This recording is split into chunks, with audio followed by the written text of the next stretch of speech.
नवेम्बर रे तृतीय सप्ताह चाषी अकाउंट को जीव 2000 टंका। तेबे ता पूर्व भिडियोटी को शेष पर्यंत निश्चिंत देखंतु।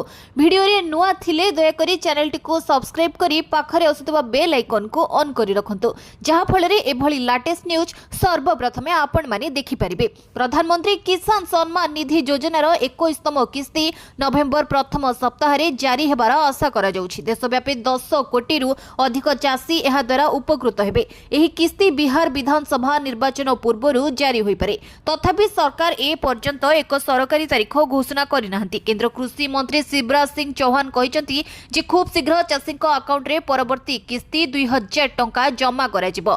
देयरे विलंब एडाइबा पई समस्त राज्य सरकार को आधार सीडिंग, ई केवाईसी एवं अन्य आवश्यक औपचारिकता यथाशीघ्र समाप्त करबाकू अनुरोध करा जायछि। जम्मू काश्मीर गस्त समय रे से कहिदिले जे सीमांत अंचलर अनेक चाषी चाष करुछंती किंतु सेमानकर जमी मालिकाना दलिल असंपूर्ण।